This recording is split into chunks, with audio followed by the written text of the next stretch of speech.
Fala pessoal, muito boa noite, bem-vindos a mais uma Análise de Risco. Eu sou o Thiago Oliveira e do meu lado aqui o Robson Souza. Fala, Robinho. Boa noite, Thiago. Boa noite aí, pessoal, para quem já está conectado. Hoje é um dia muito feliz, a gente está abrindo, né, Outubro Rosa, e eu tenho uma convidada aqui especial, uma alegria inenarrável ter ela novamente aqui, tá pedindo música hoje aqui, né? E quem que tá aí, Thiago? Precisa de apresentação, já pode né? pedir música aqui com a gente, Andressa Araújo. Obrigado de novo pela presença, Andressa. Gente, Valeu. Boa noite, prazer enorme estar aqui com vocês, voltar a essa casa querida, pra gente ter um podcast muito legal, tô muito animada. Legal, vamos bater papo aí, vamos conversar e tal. Esse mês, né, Andressa, a gente tava conversando aqui até um pouquinho antes, nós optamos por fazer de novo endossar a campanha do Outubro Rosa aí, chamando então, pra quem viu a agenda aí, já tá acompanhando nas nossas redes aí, então uma agenda florida e só com mulheres, então nosso propósito vai ser conversar da presença da mulher na segurança do trabalho mesmo, né, e alguns pontos diferentes ali, pegar algumas coisas, mostrar que essa questão não é só pintar o logotipo de rosa, né? Não é só, né, de repente, colocar a camiseta rosa e tirar foto, não. Então, são questões... Isso, na verdade, não é sobre cumprir meta. Sim, mais exatamente. uma vez, nós não podemos ser burocratas nessa questão. São questões práticas ali do dia a dia que facilitam a vida da mulher ali, a inclusão no mercado de trabalho. Legal, né? Boa. Vamos nessa, né? Vamos lá. Vamos, Robinho? Bora? Bora. Tá se ajeitando aí? Eu tô sem retorno aqui, eu já tava arrumar. Também não... Mas acho que é tá um isso pouco aí, baixo. Outubro Rosa não é só bexiga na mesa não, tá, gente? É muito mais, a Andressa vai ajudar a gente aqui a navegar nesse caminho do que é a mulher na área de segurança. Então vamos lá, vamos abrir esse mês aqui. E eu já começo com uma pergunta, Andressa. Por que é importante a presença feminina na área de saúde e segurança? Ah, bom, primeiro pela sensibilidade que a mulher traz, que ela agrega, né? Por ser mulher. E também pela diversidade. Eu acho que o ambiente de colaboração, ele é um ambiente diverso. O ambiente de inovação, ele é um ambiente diverso. Então, eu acho que isso já resume bem, de uma maneira até pragmática, a importância da mulher. E a importância da mulher na segurança. Eu acho que esse é um valor, assim, né, muito importante pra gente. Hoje, 22%, né, da área de segurança tem a presença da mulher, isso é um dado americano. Então, traz também um desafio pra gente, né, de criar esse ambiente, preparar esse ambiente para trazer a mulher, né? A mulher que se prepara, a mulher que se desenvolve, né? Que vem para esse ambiente, com certeza pode contribuir muito. E vem aumentado, né, Andressa? Porque você falou desse dado, né, da presença feminina no mercado, né, na segurança. A gente, ano passado, tinha cerca de 15%. Ele tá aumentando gradativamente. Exatamente. Isso é legal, né? Isso é legal. Você vê que vem do movimento. Então, todos os esforços que estão sendo empreendidos, você vê que são positivos. Muito bom. Muito legal. Muito bom. E como que a gente prepara o ambiente? Como que a gente prepara as empresas para essa mulherada que vem crescendo, vem diversificando? Como que a gente prepara o ambiente para elas? Acho que primeiro tem que trabalhar a cultura organizacional. A gente fala tanto de cultura, né? Então a cultura de segurança, né? Até já esclarecendo aqui, que a cultura de segurança, ela é parte da cultura organizacional. Então tem uma cultura organizacional que tá, né, promovendo o quê? Essa diversidade, que favorece esse ambiente diverso. Acho que começa por aí. A gente preparar esse ambiente, trabalhando a cultura organizacional. E aí também, né, eu trouxe aqui um exemplo, né? Eu me lembro de um diagnóstico de cultura que eu estava fazendo, e eu estava fazendo uma análise de dados, e eu sempre, né, vou atrás para entender quem trabalha aqui, né? Como que é, né, trabalhar aqui, como que é a divisão homem, mulher, a presença do homem e da mulher na operação, se a gente tá no agro, onde que ela tá na logística, ela tá na operação, ela tá na agrícola, onde que ela tá? E eu me lembro de um caso que me chamou a atenção, assim, eu tava analisando os dados e o maior acidente era com o público feminino. E o público feminino não era o maior público. Mas a gente estava vindo de uma sequência de aumentos de acidentes com mulheres. Então, o que eu fiz? Falei, olha, cliente, eu quero ouvir essas mulheres. Eu quero um grupo focal, eu quero fazer alguns, na verdade, grupos de até 12 mulheres, de diferentes turnos, idades, tempos de empresa, para a gente poder entender o que está acontecendo. E aí foi muito legal, porque, gente... O Brasil, né? O Brasil é um país tão diverso, o Brasil ensina tanto pra gente, né? E andar pelo Brasil é um presente para mim, porque eu aprendo todo dia. E eu me lembro que com aquele grupo de mulheres, as mulheres assim, né, eu trouxe a pergunta, eu usei aquela metodologia do encontro de segurança em ação, então eu coloquei a pergunta e falei, olha gente, os acidentes estão acontecendo com as mulheres. O que a gente precisa fazer para evitar isso? Por que isso está acontecendo? E aí elas começaram a dizer, olha, a primeira coisa é o seguinte, né? Quando a gente olha pro nosso colega do lado, ele fala assim, ué, você não quis vir trabalhar aqui? Você vai ter que fazer a mesma coisa que eu. Ué, você vai ter que dar conta também, igual. Então, como que a gente cria um ambiente, né, e trabalha as equipes para isso? Porque às vezes você tem ali ainda uma cultura que não está aberta para a mulher, entende? Então, como nós devemos fazer isso ainda é um desafio para a gente. Esse desafio não está pronto. Às vezes a gente tem um olhar muito por algumas regiões, né, mais centrais do Brasil, e isso não é a realidade brasileira. Então, nós temos ainda tremendos desafios para esse espaço vir, para a mulher poder ocupar esse espaço, para ela ocupar esse espaço e ser um ambiente seguro para ela, seguro para você ser mulher, né, para você poder contribuir como mulher. E é engraçado, né, Andressa, que muitas vezes a gente fala em mais seguro e algumas pessoas entendem como mais delicado, né? E não tem nada a ver, né? É simplesmente, igual a gente tava falando um pouquinho antes, né, Robin? É simplesmente se você tem uma trabalhadora mulher que no almoxarifado tem uma botina do tamanho dela, né? Ou que EPI adequado, um EPI né? adequado, botina, né? Eu Isso, vejo sim. colegas nos Estados Unidos assim, no esforço gigante de melhorar os EPIs, adequá-los para a mulher. Então, acho isso também outra frente muito importante e muito interessante também. Tirar essa cara do unissex, né? Existe o masculino e existe o unissex, mas não existe o feminino, né? Então, o cara só muda a cor, né? Mas não muda o produto. Isso Às é vezes muito... o banheiro, não tem um banheiro feminino, ele fica mais longe. Então, tudo isso a gente encontra dentro de uma operação, ok? Sim. Então, preparar esse ambiente, sim, é fundamental. E isso bate diretamente na cultura organizacional. A gente precisa trazer esse tema, discutir esse tema. Achei muito legal a pauta do mês, as colegas que vão vir, né? Então, com certeza, todos vão poder contribuir. Andres, e nessa você com certeza visita muitas empresas, muitos clientes até, e você percebe que isso as empresas elas estão se adaptando, ou se você tem algum caso para contar assim de algum cliente, alguma empresa, né? Não vou falar cliente, mas alguma empresa que talvez você tenha tido alguma percepção diferente? Não, eu acho que existe um esforço, tá? Um esforço proativo em todas as regiões que eu estive. Existem esses, né? E aí quando a gente expõe, né? Quando eu peguei aquele grupo e todas, né? E fiz um relatório e apresentei. E falei, olha, tá acontecendo isso. Peraí, isso foi surpreso. Né? Ficaram surpresos, mas por quê? Porque não essa é a ideia, não é esse o nosso objetivo. Mas isso também denota algo que a gente fala aqui no nosso podcast, que é caramba, Gemba na veia. Gemba na veia, né? Você quer um ambiente mais diverso, você quer garantir diversidade, inovação, criatividade, que as pessoas se sintam úteis realizando o trabalho que elas estão fazendo, é Gemba. Então, a presença em campo da liderança, é a segurança psicológica, da gente poder conversar, da gente poder entender quais são as dores, quais são as preocupações, quais são as necessidades. Quando né, isso eu vou trazer aqui, que a gente estava nos bastidores, né, falando da minha viagem para o Japão. Isso foi uma coisa, assim, que virou a minha chave, né? Eu tenho muito essa clareza de que nós precisamos de um ambiente seguro para a fala. Mais do que um ambiente seguro para o trabalho, nós precisamos de um ambiente seguro para a fala. Mas lá no Japão isso ficou muito claro, porque eu entrava em empresa e saía de empresa e conhecia ali, né, o pai da Toyota, né, o pai Honda, e algo que eles falavam, o pai da Panasonic, que, assim, cara extremamente inspirador, né, inspirador. E eles falavam o seguinte, quando eles conversavam com a equipe, qual é o problema de hoje?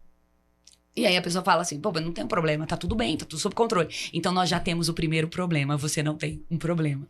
Ou seja, você foi pra campo, você tá com a sua equipe e não existe nenhum desafio, não existe nenhuma preocupação, não existe nenhuma necessidade, então nós já temos isso pra pensar, quer dizer, a sua percepção, né? Você não tá na temperatura adequada, você não tá na temperatura da melhoria contínua, a gente precisa melhorar não só a vida do nosso consumidor, porque esses eram os ideais deles, quando, né, né? Panasonic foi criada, Toyota foi criada, a Honda, era melhorar a vida das pessoas. Sim. Mas não só isso, melhorar a vida dos nossos trabalhadores, das pessoas que estão construindo essa empresa junto com a gente. Então, se a gente não se importa com isso, se a gente não tem clareza das necessidades, isso nos preocupa. Então, você vê que como as coisas, elas dão volta sempre no mesmo tema, uma liderança próxima, uma liderança humana, uma liderança olho no olho, porque esse olho no olho aqui, né, é 34 vezes mais eficaz do que qualquer vídeo que a gente mandar, não é verdade? Com certeza. Então, como construir isso? E ainda bate, né, na formação dos nossos líderes. Sim, dos gestores, empreendedores. Você falou um negócio muito interessante. Tem empreendedor, tem empresa, tem empresário, enfim, que está preocupado com treinamento de atendimento ao cliente, mas não está preocupado com o trabalhador dele, né? Então, Que é o seu melhor cliente. você né? entendeu que é o seu primeiro cliente. Exatamente. Né? É o cara que tem que estar apaixonado ali, que vai produzir o seu material. E o cara tá pensando no cliente, o cara que vai comprar, mas não tá pensando no trabalhador dele. E aí você falou uma outra coisa do Gemba, isso é muito legal. O que eu queria, assim, aproveitando sua experiência, o que você acha da conversa no Gemba? Você acha que as mulheres se abrem mais que os homens? Porque aí a minha experiência mesmo. Quando eu tô no chão de fábrica e eu vou bater um papo com alguém, os caras são mais fechadão. Não, é isso aqui e tal. Meu, você pra falar com a mulher, não, tá com problema assim, aconteceu isso, e aí ela fala, natural, né? Como que a gente faz isso pra quebrar esses paradigmas e mudar, assim, essa entrega aí de todos os lados? Hábito. É o hábito da conversa. A gente quer conversar. A gente não quer sair de um Gemba mudo. Então, precisa desenvolver o hábito da conversa, a conversa estruturada. Eu acho que muita gente já se calou. Sabe por quê? Porque não tem coerência, não tem consistência, não tem constância. Ele vem uma vez, entende? Ele fala porque deu um problema, né? Eu lembro de um caso que eu tava no Gemba fazendo abordagens comportamentais e eu perguntei assim, como que é, né, o feedback, a conversa estruturada com o seu líder? E aí a pessoa falou, olha, quando dá um M ele me chama. Hoje ele me chamou. Olha, justo hoje ele me chamou. Ou seja, alguma coisa aconteceu. Eu não sei o que aconteceu, mas alguma coisa aconteceu. Ou seja, por que o homem, né, ele pode ser mais fechado, ele pode ser mais retraído, ele é pouca conversa? Sim, isso, né, em diferentes regiões também a gente tem isso, né? Porque é uma coisa muito cultural. Mas por quê? Porque muitas vezes fala assim, eu falo com ele, Thiago, e nada acontece. Você sabe quantas vezes eu já falei com ele? Você entende? Ele vem aqui, ele pergunta, então tá tudo bem. Porque se eu falar que não tá tudo bem, não acontece nada. Então, a gente precisa, assim, desenvolver o quê? Eu falo, né, que a gente precisa de 3 ingredientes e a receita você monta. Mas 3 ingredientes são fundamentais. Coerência, constância e consistência. Você quer transformar a sua equipe? Você quer uma equipe de alta performance, né? Porque a gente tá falando tanto, né, de alta performance e tal. Você quer uma equipe de alta performance? A sua coerência, a sua constância, a sua consistência. É isso que vai mover as coisas. Agora, quando a gente não consegue, entende? Você vai uma vez no campo, aí você volta um mês depois. Não dá. Ou quando aconteceu um problema, a gestão de mudança acontece e não existe uma conversa, não existe uma comunicação antecipada, igual você falou. Pô, o cliente de fora sabe, o cliente de dentro não sabe. A gente faz comunicação para fora, mas a gente não comunica para dentro, com a mesma intensidade, com a mesma motivação, com a mesma empatia também. Isso faz com que as coisas, elas fiquem muito vulneráveis. A gente trabalha, sabe? Por isso que o efeito é serrote mesmo, né? Porque é um vai e vem, é um sobe e desce, é uma coisa desestruturada.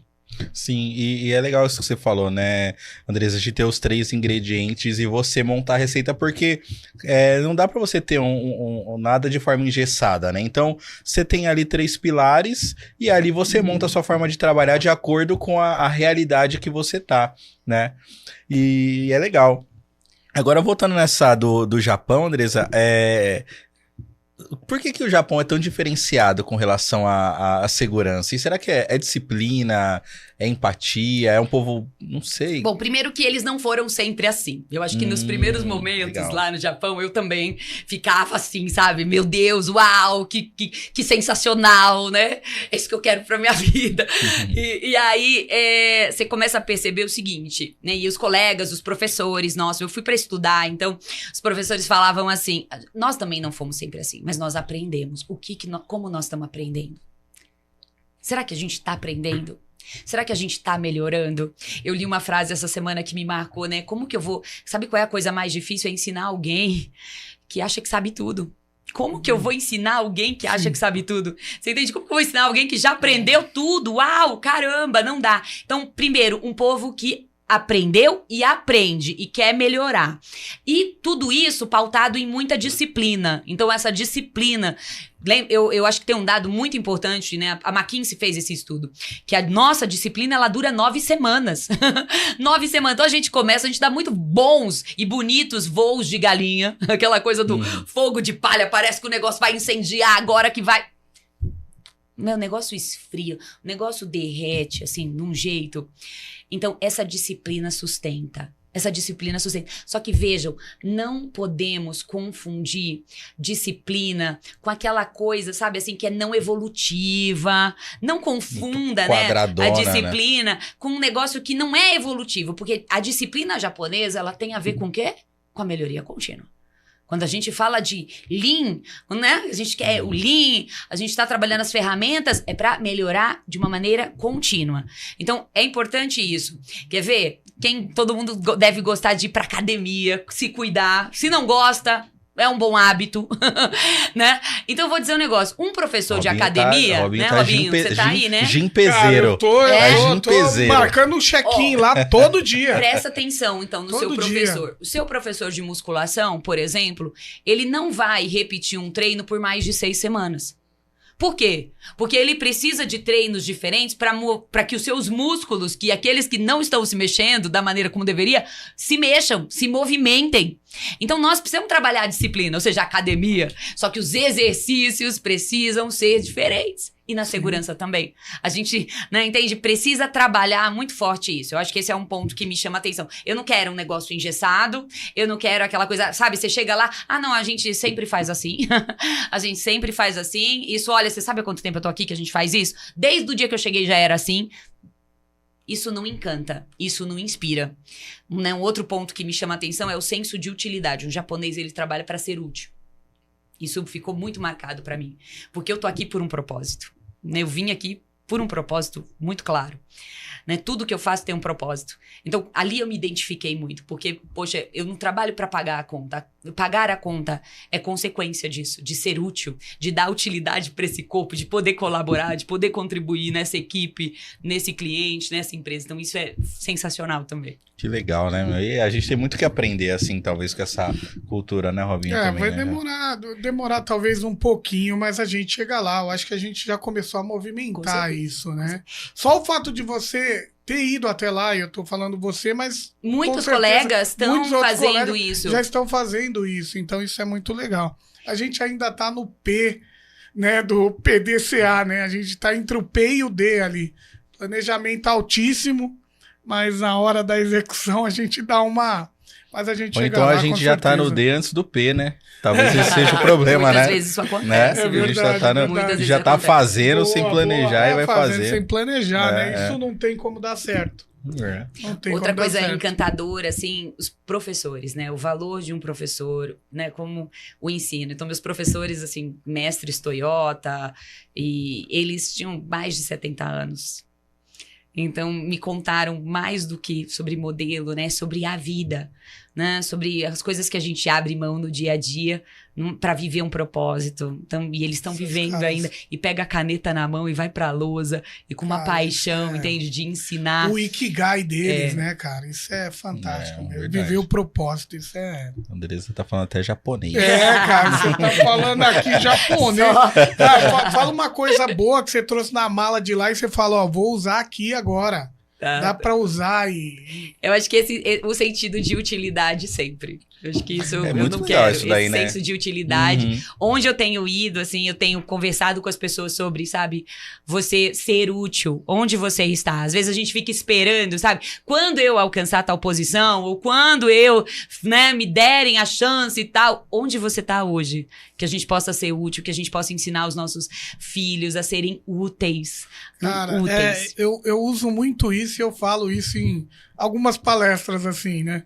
A diferença de você ser necessário e essencial, né? Aí o cara vai, mas não entendo. Cara, é necessário. Um guarda-chuva em dia de chuva é necessário. né? Fora disso, ele não é. A água é essencial. Então, o que você quer ser? Você quer ser necessário ou essencial? Como que você percebe isso? Né? Então, eu sempre venho trabalhando nisso e a gente tem que deixar de ser necessário e começar a ser essencial. Você acabou de falar um negócio, o cara com 70 anos dando aula e amando aquilo, né? Se realizando, entendeu? Você tá entendendo? E a gente aqui, às vezes, com meia hora já não aguenta mais nada. Ou às vezes, assim, eu lembro, assim, de dar treinamentos e dar treinamentos, às vezes chegava, né, tem 3 pessoas. E até um dia um cara chegou num treinamento meu que tinha umas 30 e ele falou assim, eu vim só pra te dar um feedback. Eu falei assim, qual é o feedback? Eu vim aqui assistir o treinamento de 3 e hoje eu vim assistir o de 30. E a sua energia é a mesma. Eu acredito nisso. Né? Eu acredito nesse senso de propósito, que onde a gente colocar a nossa mão, onde a gente estiver, né? Que seja ali um senso de utilidade. Que a gente possa realmente servir aquelas pessoas com esse conhecimento, com tudo que a gente tem aprendido. Cara, você fala de energia aqui, a gente é prova viva que É você verdade. tem uma energia sensacional. Pessoal, quem tá aí não se inscreveu, já se inscreve no canal e aproveita. Tem 3 episódios com esse aqui, né? Tem mais 2 com a Andressa. Assiste lá que você vai ver a energia é a mesma. Isso é incrível. Inclusive, cara. acho que na primeira vez que você veio aqui, a primeira pergunta que eu te fiz foi essa daí, né? Acho que foi isso. Da onde vem tanta energia? Mas aí depois a gente tava falando de DDS, Andressa. Que, assim, o quanto de energia você coloca no seu DDS para que ele seja uma experiência boa pro trabalhador. Ferramenta, né? Não, e agora você falando de, talvez, essa bagagem que você trouxe do Japão, de não só a energia que você coloca, mas como você se sente útil, ele se sente essencial para fazer com que aqueles trabalhadores tenham uma experiência inesquecível, E aí né? você entende que a motivação é outra? Agora, uma coisa foi muito verdade, legal que aconteceu. legal. Eu entrei em automobilística, eu entrei em indústria eletroeletrônica, eu entrei numa fábrica que só trabalha deficiente. E não é só surdo e mudo, não. A maior parte deles é cadeirante. Eu tive a oportunidade de ver gente que só mexia um dedo. Entendeu? E era um dedo que ele era útil. Aquela máquina foi desenhada para ele mexer aquele dedo. Puta, que sensacional. O sistema de prevenção, de preparação e resposta à emergência, um negócio assim, sensacional. Então você vê propósito deles, né? Quem criou aquela fábrica, criou aquele business há 70 anos, era um médico do Comitê Paralímpico deles. Você vê os elevadores, você vê toda aquela preparação. Então, assim, sensacional E eles contaram algo que, assim, me marcou, que foi quando essas pessoas receberam o seu primeiro pagamento e a carta do governo, que eles agora, né, eles recolhiam impostos. E as pessoas ficaram tão orgulhosas de dizer assim, agora eu pago imposto, agora eu também contribuo para o meu país, assim. Então isso é algo, assim, muito marcante. Mas eu entrava em todas essas empresas e eu falava para eles, assim, brincando, mas cadê a segurança? E uma resposta muito forte que eu recebi, a segurança está encarnada. Eu cheguei aqui no Brasil e falei, olha, a segurança tá encarnada. É um cliente que é colega, ele falou assim, olha, encarnada. A etimologia da palavra encarnada é dentro da carne. Andressa, tem que estar dentro da carne. E é isso que a gente tem falado para as pessoas. Eu não quero que você faça a segurança, eu quero que você seja a segurança. Porque os nossos valores processam as nossas decisões, escolhas, atitude, comportamento, hábito. Então, se você tem isso encarnado, você concorda? Todas as escolhas, todas as decisões serão processadas por isso. Porque eu penso, logo, existo. Né? Pensamentos definem caráter. Pensamentos se transformam em atitude. Então, isso precisa tá aqui, ó. Processar pensamento antes, né, para que ele se torne uma decisão que é segura. Quando a gente Muito fala, legal. eu quero que você faça a escolha certa. Muito legal. Muito bom, O professor muito bom. José esteve aqui com a gente, Andressa, e ele falou justamente a questão de a segurança do trabalho muitas vezes não precisar existir, sabe? Porque se isso tiver, né? Se tiver dentro da carne mesmo, se tiver encarnado, assim, ele vai acontecendo, Exato. né? Aquilo flui naturalmente. Exato. É até Esse legal. é o nosso desejo. Sim, Né? sim. Eu lembro a assim, gente né? não- Nos primeiros anos de carreira e nos primeiros planejamentos estratégicos que eu fiz, eu lembro que o meu vice-presidente de operações, ele me desafiou, ele falou assim, eu quero que você faça um planejamento estratégico para você não existir. Uhum. Entende? Por quê? Porque você vai continuar crescendo, Sim, você vai para sim. outra área, você vai fazer outra coisa, mas a segurança tá dentro das pessoas. O meu irmão, ele trabalha numa empresa japonesa, né? E ele teve no Japão E aí, Robinho, ele tava lá e aí estavam explicando pra ele, né? O chefe dele tava explicando pra ele que tem uma vaga lá que é de ambulância, né, na rua. E naquela vaga não pode parar carro nenhum, porque ela sempre vai ser reservada pra ambulância. Aí ele perguntou, mas e se alguém parar? Aí ele fala, não, mas não pode, né? Não, mas e se alguém parar? Não, mas não pode. Não, mas o que acontece? Não, mas por que parar naquele local? Então, ou seja, eles nem têm a ideia de que alguém pode parar o carro de propósito, né? Tipo, não vai acontecer. Por que aconteceria, sendo que não pode, não né? Não pode. Então, assim, eles nem sabem o que é o erro, talvez, né? O que é o fazer errado, né? Não tem essa malícia. Sim, né? Isso, Quer dizer, exatamente. por quê? Porque ele encontra na regra, no procedimento, no padrão, proteção. Você entende? E esse é outro tema pra gente explorar. Quer dizer, quem falou que regras, procedimentos, normas, diretrizes, guias estão pra punir você, estão contra você, é pra você deixar o seu carro mais longe? Não, é pra te proteger. É pra proteger, porque a pessoa que precisar da ambulância, você entende? Ela vai precisar dessa ambulância. Sim. E isso precisa chegar muito rápido. Então, como nós enxergamos as regras, os procedimentos e as normas? Quantas vezes vai atrasar meu trabalho. Sempre punitiva, né? Sempre uma maneira punitiva. Uma viés negativo, viés reativo, né? Porque, eu sempre fiz assim e deu certo. Implantaram um procedimento aqui, então me ferrando. Aí você fala, como se um procedimento fosse um negócio assim que fosse pra... punitivo, exato, sabe? Pra te prejudicar, pra que você não executasse seu trabalho com excelência. Pelo contrário, a excelência vem de você ter cada vez mais clareza da atividade. Cada vez mais essa clareza. Então, o procedimento, ele nos ajuda nisso. Sim, criar um padrão para que, quando você não estiver aqui, outros sigam o mesmo passo. Exato. E continue as coisas funcionando normalmente. O chat tá bombando aqui, ó. Cara, já 3 páginas, tem muita gente aí. Um abraço para todo mundo que tá conectado aí. A gente tem a Karen Volpato que tá conectada aí. Vai ser a nossa última convidada. Um abraço aí pra Karen. Tá o Erlon Torres, a Helena Mazotti, a meio encarnado, cara, ela falou. Todo mundo. Tem uma pergunta aqui, ó, da Letícia Santana. Boa noite, Andressa. Como trabalhar os aspectos de percepção de riscos com mulheres, né? Se é que tem diferença, né? Talvez. Né? Não vejo. E vamos falar de percepção de risco? Então, assim, tô escrevendo sobre os princípios da percepção de risco baseado na aviação. Então, vou falar do efeito do susto, da consciência situacional. Mas eu quero falar hoje de alguns aspectos. Vamos falar da intuição.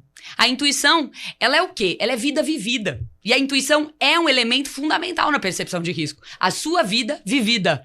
A sua vida vivida no preto e branco, a sua vida vivida no colorido. Sim. Eu encontrei o nosso escalador brasileiro que chegou lá no Everest, o primeiro. Eu estive com ele. Aliás, ele é uma ótima pessoa pra vir aqui, porque eu adorei ele. Ó, legal. E ele, eu sempre confundo o nome dele, então ele vai me perdoar. Porque ou é Valdemar ou Vladimir. Então eu esqueço, tá, gente? Se alguém lembrar aí, vocês sabem que eu tenho aqui... Nomes não são o meu forte. Mas ele jantou comigo. E aí, na janta, eu falei pra ele assim, me conta esse negócio de intuição. E ele trouxe uma definição que eu achei perfeita. É um insight presente a partir das experiências do passado. Então, essa vida vivida do passado, ela colide com o presente. Sim, com certeza. Então, uau, isso é percepção de risco. Mas não é só intuição. Então, 5 sentidos, conhecer perigo e risco. É o Valdemar Niklevitz. Um abraço pra ele. E conhecer os perigos, conhecer os riscos, trabalhar muito a memória. A memória exerce um tema muito importante. Você ter memória, né? As lições aprendidas, elas são responsáveis por 25% dos acidentes evitáveis. Então, a gente precisa trabalhar muito as lições aprendidas. A gente precisa muito construir memória para as pessoas, né? E o olhar para o lado também. Porque às vezes a pessoa tem a cabeça de que percepção de risco é a máquina, o equipamento, o piso molhado, não é? O sensor que tá jampeado. Calma. Deixa eu te contar, o colega que tá do teu lado pode não estar bem. Isso, você já olhou pra ele hoje? É isso. Você falou bom dia pra ele hoje? Como que foi esse bom dia? Sabe? Vocês se cumprimentaram? Então, a partir daí começam os ativadores da percepção de risco. Depois disso é a interpretação. Ou seja, quais são as falhas possíveis? Eu tenho como um bom administrador de risco, eu preciso fazer as perguntas certas. Quais são as falhas? Quais são os erros? Quais são as variabilidades? Qual é o inesperado? Talvez eu esteja esperando o esperado. Eu preciso aprender a esperar o inesperado. Não é isso? Não confundir improvável com impossível. É só pouco provável. Então são maneiras de interpretar usando a hierarquia de controle, que também vai dar uma mão, né, pra gente na roda aí. Que é o básico. E o agir, né? Porque percepção, eu gosto de 2 definições. Eu vou deixar 2 aqui, hein, gente? A primeira, capacidade de reação adequada. A segunda, capacidade de enxergar um acidente antes dele acontecer. Então, vamos lá, vamos falar sobre isso. Semana que vem vou gravar sobre isso, né? Eu tava comentando com vocês. Vou lá no Rio Hudson, Nova York, falar de um dos eventos, assim, que eu gosto muito, que é do Capitão Sully. E o tema do treinamento que a gente vai gravar é sorte ou capacidade. Foi sorte ou foi capacidade? É com sorte ou com capacidade que a gente vive a percepção de risco? Que seja com muita capacidade. Sim, sempre não é isso? capacidade, exatamente. Não, Você falou uma coisa legal. Você falou assim, agora fica uma outra lição. As coisas mais inteligentes estão nas perguntas e não nas respostas. Faça uma boa pergunta e aí você não precisa nem da resposta. Exatamente. E, não, essa Boa, questão ó. do... Ó, você Não, tá... Tá ligado. Voando, hein, velho? Tô voando, hein? Tá ligado. Não, essa questão do Sully é muito legal, porque... Thiago adora aviação. Eu adoro aviação. Ai, eu meu adoro Deus. aviação. E tanto é que vieram 2 pilotos aqui, né? Veio o Paulo Licati e o André Mantovani. Muito legal. E assim, aí a gente falou até um pouquinho desse assunto do Sully, porque o quanto ele estava preparado para tudo que pudesse dar errado, tanto é que ele teve o mínimo de tempo ali para agir do jeito que ele agiu. E aí você falou da pergunta certa, porque perguntaram para ele, né, no julgamento lá depois, inclusive esse trecho tem no filme, de o porquê que ele agiu daquela forma, né? E sendo que quando foram fazer os testes com os outros pilotos para simular o que ele tinha acontecido, os pilotos eles não conseguiram, aliás, eles conseguiram atingir, né, o objetivo ali que era pousar no aeroporto mais próximo e não no Rio. Aí foi o que ele falou, né, mas ali, eles estavam num teste, né? Eles estavam esperando o que ia acontecer, eles estavam avisados que iria dar uma pane e eles iriam pro Rio. Sim. O Sully já não tava. Né? E isso se chama efeito do susto. Ou seja, esses Exatamente. 38 segundos pra você... Peraí. E quanto maior a sua consciência situacional, menor é o tempo do efeito do susto. Mas ali eles usaram 38 segundos. Mas tem uma frase, né, pra gente encurtar esse assunto, porque esse assunto dá um podcast. Nossa, vai embora. Uma frase que tá no livro dele que eu, assim, representa muito do que eu acredito, gente. Olha, eu vou dividir com vocês algo muito especial. Toda a minha vida me levou àquele voo, àquele rio, com segurança. Toda a minha vida me levou em segurança até aquele rio. Um piloto de caça, um piloto de planador, um especialista em segurança. 40 anos de carreira. Toda a minha vida me levou em segurança até aquele rio. Eu lembro que uma das falas dele, com 16 anos, ele estava aprendendo a voar. E olha só, a gente falou de memória, né? O professor dele levou ele até um lugar que tinha acabado de acontecer um acidente. Ele sentiu o cheiro do sangue, ele viu aquela pessoa, aquela memória. E ele falou, eu não quero ser piloto assim. Essa decisão que começa com a gente, né? Quando eu falo pra você que segurança é uma escolha certa, né? É você escolher, né? Escolher entre vida e morte, né? Entre sucesso e fracasso. É poder escolher segurança.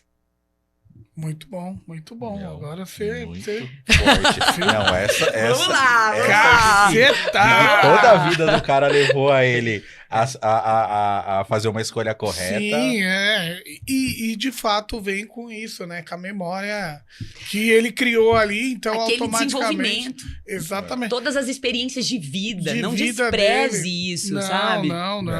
Mas eu sempre tive, inclusive eu já falei algumas vezes isso e eu fui assim, houve controvérsias, né? Mal interpretado, eu diria. de que Você foi mal interpretado. Porque assim, a gente sempre viu treinamento, não sempre, né, mas em alguns treinamentos de percepção de risco, tipo assim, mostra uma figura, quantos rostos você consegue achar na figura. Acha o né? leão, acha o macaco. Você tá de um lado, tem os 6, aí você depende da perspectiva, aí você dá aquele exemplo de 6 perspectiva. ou 9. Só que aí o colaborador ali, ele assiste aquela palestra, depois ele vai pro ambiente, hoje ele vai lidar lá com obra, com pedra caindo, Cara, com... prensa, É ruído. difícil você fazer uma associação em sala de aula daquele cenário com que realmente o cara vai viver lá no mundo real. Então, assim, é por isso que acho que faz sentido essa questão da experiência, de você trazer o procedimento certo, passo a passo, de você trazer como que vai executar de uma forma correta. Acho que você treina a percepção, cria bagagem, cria repertório pro colaborador, né? Total. É legal você mostrar pra ele, tá vendo? Se você olhar direito, tá vendo? Que às vezes você tá olhando e não tá vendo, né? Essas imagens, elas têm muito esse enfoque de trazer pra ele, olha, o que é um olhar atento. Às vezes você tá escutando, mas você não tá ouvindo. Então, tem isso. Sim. Eu não desprezo isso. Mas não pode ficar só nisso. Assim. Mas não pode ficar só nisso. Se ficar só nisso, aí a gente vai entrar num ambiente de limitação. Porque eu não tô preparando esse cara pra perceber risco. Ele nunca foi apresentado aos perigos e riscos da atividade dele, porque a gente acha que isso é tão óbvio.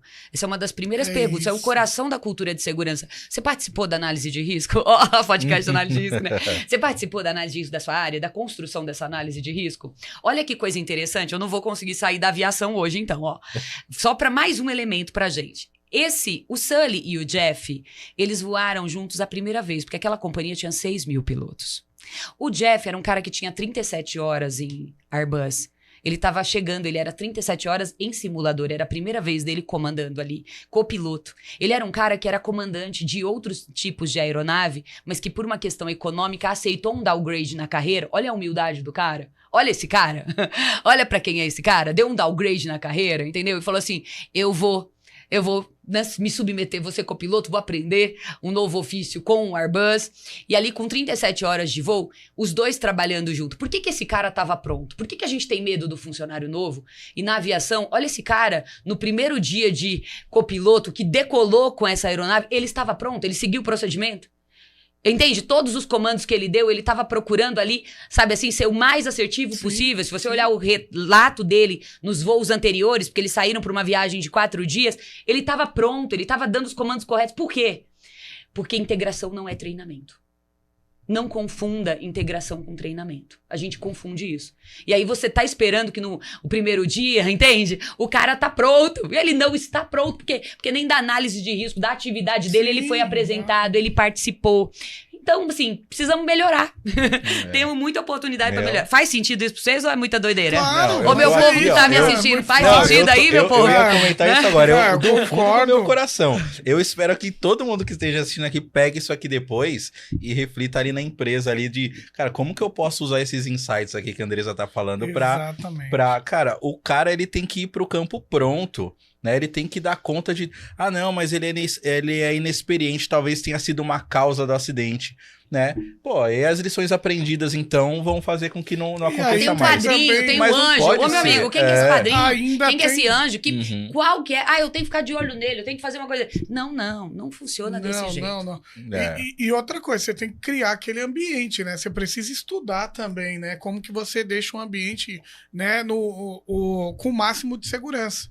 Né? Não adianta também você colocar um ambiente agado, que não vai dar certo. Andresa, saindo do céu, vindo pro mar, né? Vamos... Cara, eu gostei muito daquela matéria que você publicou sobre o submarino, né? E aí você colocou aquela frase que o CEO falava, né? Que você é lembrado pelas regras que você quebra. E aí... Cara, e aí? E aí que eu vou rebater o CEO da Titan com um dos caras que eu admiro pra caramba. Dirige um Tesla, inclusive, por ele. Elon Musk. E ele diz o seguinte, olha, seja criativo, seja inovador, mas jamais desrespeite as leis da física. Ou seja, a hora que você bota um cara 380 ATM numa laminazinha que você comprou da Boeing, que estava vencida, de 12 milímetros, o mínimo era 17. O que você espera que aconteça? Vai dar merda. O que aconteceu. E é interessante esse tema, porque muita gente me pergunta, e eu já estive em lugares que as pessoas falaram assim, olha, nós estamos na cidade que tem o menor IDH do Brasil. Você acha que alguém aqui vai conseguir perceber risco? Agora, eu tô lidando com um CEO, eu tô lidando com um dos caras mais ricos do Paquistão, que assinou uma carta em que ele admitia, eu assumo o risco aqui da minha vida, da vida do meu filho. Quer dizer, entende que percepção de risco não é intrínseco a condições sociais, a experiência, né? Não, é sobre você, as escolhas que você faz. Então, eu falo, né, que cultura, ela não tá num lugar, ela tá em alguém, em você. está dentro de mim. Os nossos valores e as nossas crenças definem a nossa cultura. Então você começa a perceber isso. Então nós podemos sim trabalhar com qualquer pessoa, em qualquer lugar, em qualquer hora para desenvolver isso. E a gente tava falando também, né, Andressa, de... talvez eles quiseram se desafiar ali naquela ação, mas eles acabaram desafiando as leis da física e a física não se desafia. Não, não se desafia. Não Exato, adianta, não exato. adianta. O cara meteu um terraplanista aí também. E avisado Puta foi, que avisado foi, né? Você vê o caminho do acidente, você vê muitos avisos, pessoas até que se negaram a estar com ele, porque até para fazer, né, um marketing, ele convidou pessoas que eram exploradores e as pessoas disseram, não, eu não vou. Eu não vou, não é seguro, não consegui uma certificação daquele material, daquele equipamento, não tinha, né? Então, assim, tudo isso são sinais de alerta. Será que nós estamos atentos aos sinais de alerta? Porque, de novo, nenhum acidente ele nasce fatal, nenhum acidente nasce catastrófico. Eu falo, né? Nenhum acidente nasce amputação, nasce perda de visão. Existe um caminho que foi feito. Um começo, um meio e um fim. Então, observar tudo isso é fundamental. O acidente foi sendo construído, na verdade, né? A gente fala muito da teoria lá do queijo suíço, então as barreiras foram se quebrando e ele foi Ele fez até algumas viagens anteriores. Pum. Ele fez algumas viagens anteriores. Tem uma frase que eu gosto muito que fala, né? Que o desvio que vai ser lembrado foi aquele que levou ao acidente. Esse vai ser o que vai ser lembrado, é o último. Mas quantos outros, né? Né? Que foram parte ali do processo de construção, não vão ser lembrados jamais, mas aquele que levou ao acidente. Já achei a causa raiz, tá bom. Não vou me aprofundar mais. O que deu certo algumas vezes, né? Pô! E quer dizer, cara, mas deu certo em qual situação? Exatamente. Né? A gente sabia que ia dar errado, então tem aquela linha do tempo de quando ele começou e quando que vai acontecer. O fato vai acontecer. Exato. Né? Mas qual é a probabilidade, né? Qual é a severidade? A gente estava discutindo isso ontem com um timaço lá no TGG e a forma como a gente analisa, né, perigos e riscos. Porque se nunca aconteceu, mas e se acontecer? Se aconteceu uma vez só, né? Se aconteceu uma vez só, severo, fatal. Então, meu amigo, acabou. Se acontecer uma vez, é isso. Então nós precisamos dar atenção. E muitas vezes você tem um risco que é desprezado, né? Por ele ter uma probabilidade baixa, ele é desprezado e é onde muitas vezes ocorre um acidente, né? Eu lembro do CEO, né, da Vale, tá na internet isso, né? Ele falou, a gente tem uma análise de risco de Brumadinho, altamente severo, pouco provável. Já estava mapeado, é altamente severo, pouco provável. Então isso preocupa a gente. Quer dizer, o que é o altamente severo e pouco provável que a gente nunca prioriza, que a gente nunca discute, que nunca entra nas reuniões do comitê, que a gente nunca fala sobre isso, porque não tem espaço para falar sobre isso. Sim, a gente vai falar do mais provável, né? A gente vai falar do maior, mesmo que seja baixa a severidade. E aí que tá o problema, né? Aquele verdadeira melancia, né?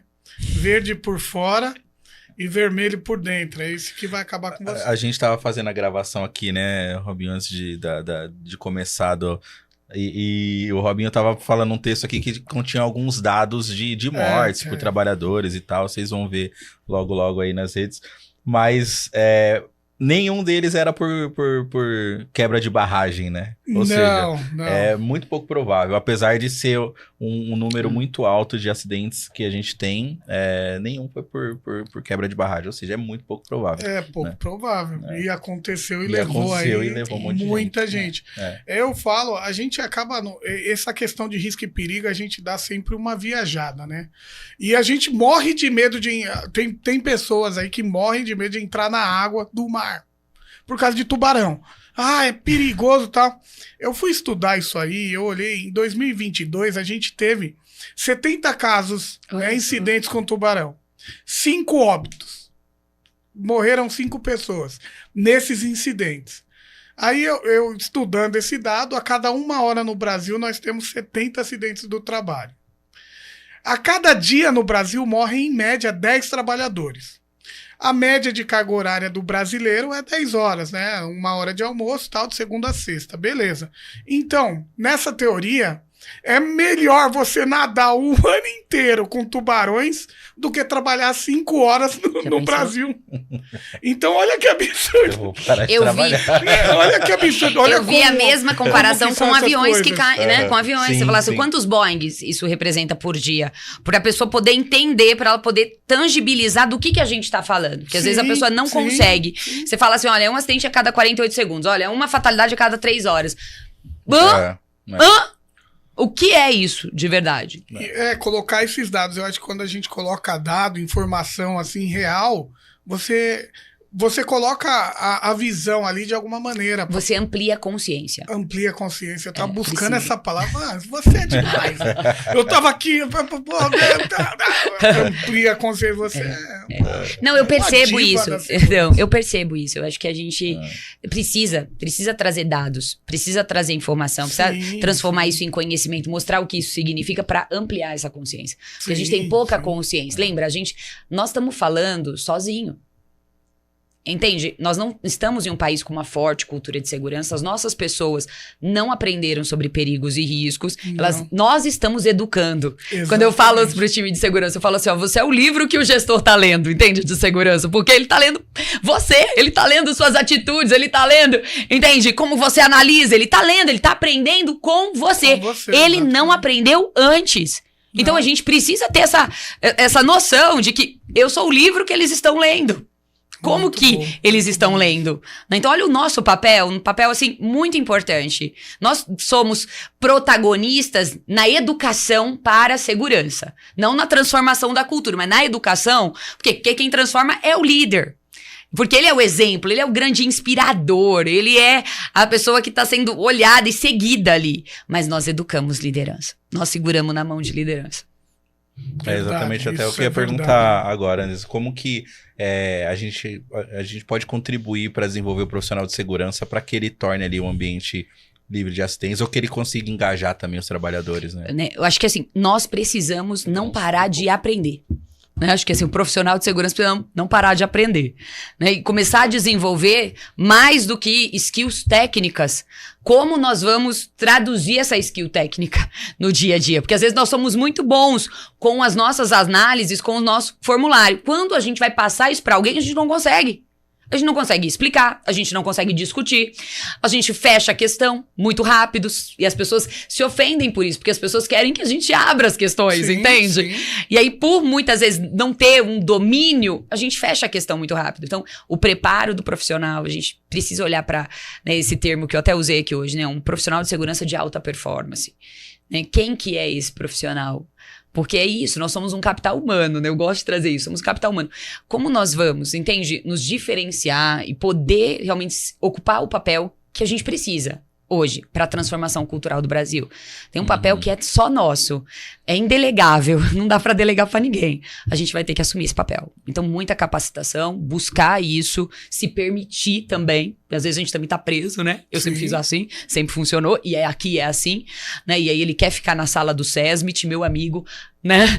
Nós precisamos baixar a sala do SESMIT, entendeu? Para ir, né, quebrar as paredes Tirar da a sala cadeira da mesa. do SESMIT Tira a e cadeira da mesa. vamos pra cima, entende? Vamos ocupar esses espaços vazios e pegar na mão e vamos junto e vamos ensinar, porque Sim. nós somos o livro que o gestor tá lendo de segurança, o livro que um comitê executivo tá lendo, porque ele tem vontade de que os acidentes não aconteçam. Eu converso com muitos CEOs, assim, eu quero, como que a gente faz para que a transformação aconteça? Eu recebo essa pergunta, né, de colegas que já trabalharam comigo, que estão ocupando outras posições e até de clientes, e agora, né? Qual é o próximo passo? Então, nós somos esse livro.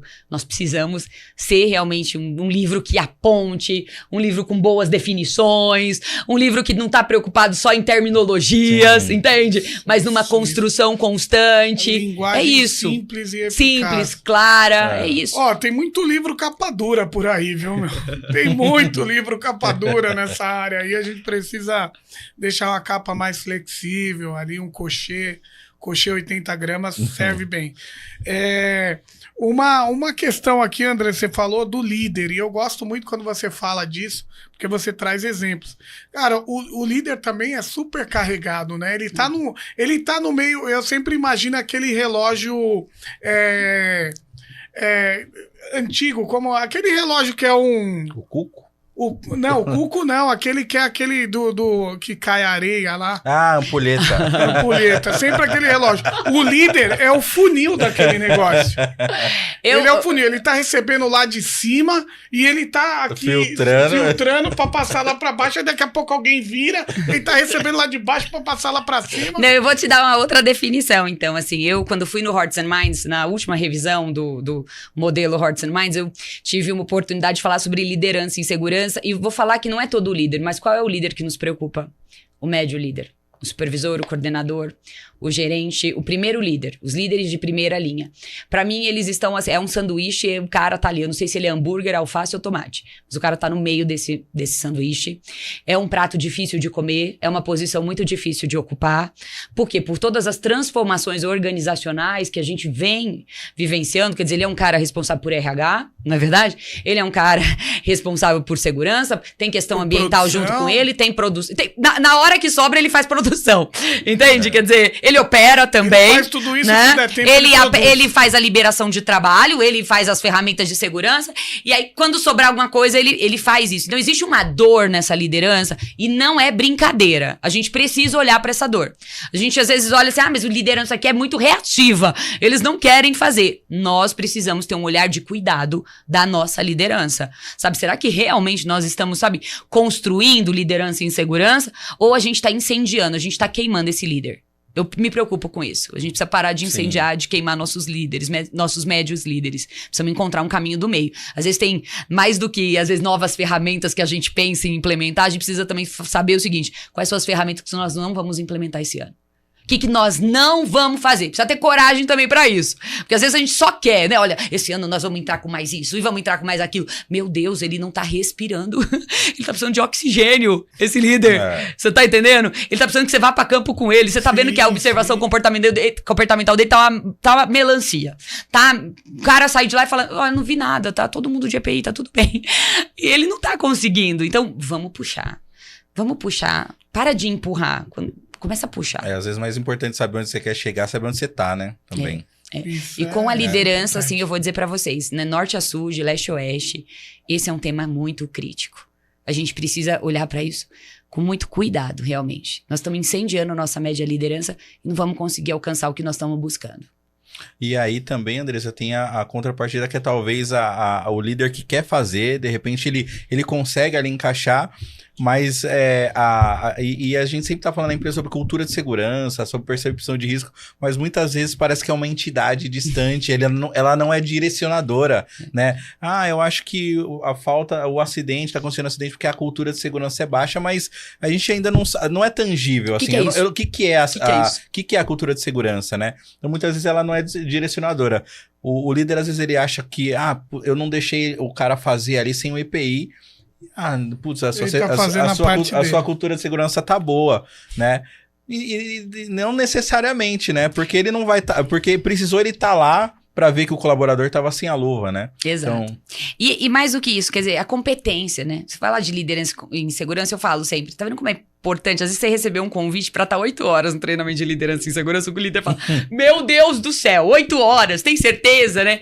E aí a hora que ele sai de lá e fala... né, eu recebo esse feedback assim, né, sempre. Quantas reflexões você me fez fazer aqui nesse tempo? Que coisa importante, que coisa boa.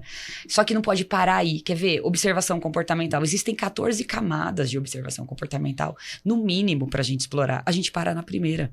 EPI, sinalização, procedimento. Essas são as primeiras, são visuais. Primeira em todas, né? Exato. Então vamos sair disso, quer dizer, eu quero a conversa estruturada, eu quero o conhecimento, eu quero saber como você tá. Então, e de poucas vezes eu chego nesse lugar, entende? Por isso que as ferramentas proativas ainda não conseguem contribuir para o ambiente seguro psicologicamente. Nós precisamos chegar nisso. As ferramentas que nós temos, elas podem sim nos ajudar a construir um ambiente psicologicamente seguro. Mas da maneira como a gente ainda está usando elas, a gente precisa construir um pouquinho mais de capacidade. Caramba, você me deixa sem palavras.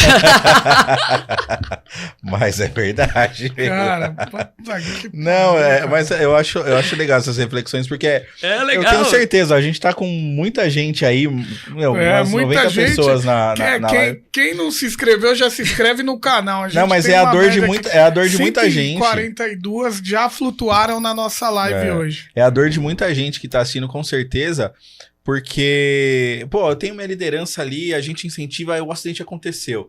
E você falou, eu ia até comentar um tempo atrás, alguns minutos atrás que você comentou, e aí começa aquele alvoroço ali, aquele voo de galinha, né?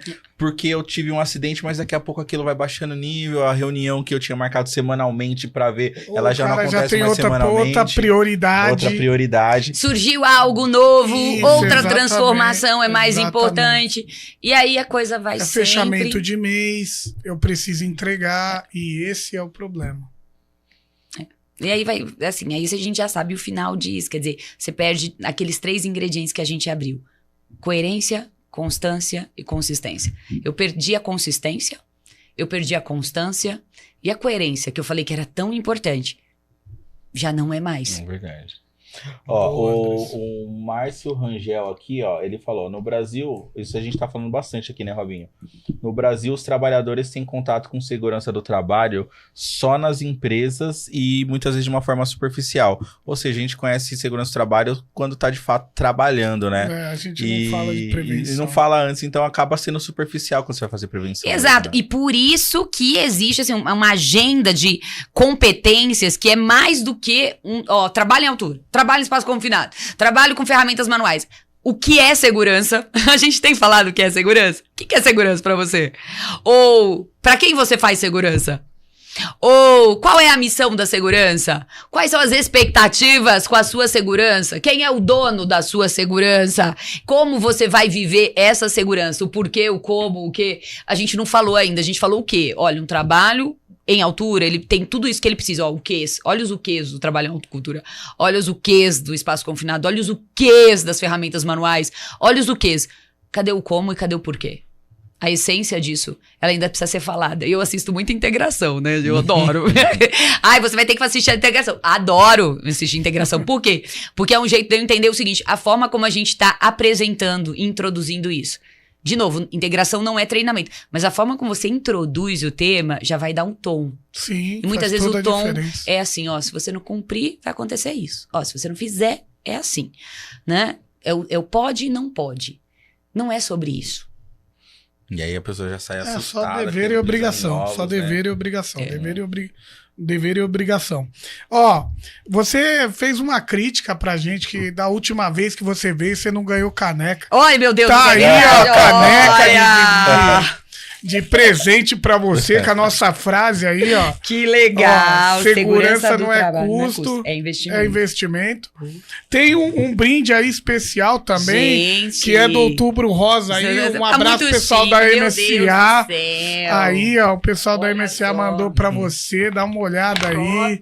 Capacete rosa. Meu Deus, eu vou me sentir, hein? Meu Deus do céu, MSA. Aí, ó. Olha só, caramba.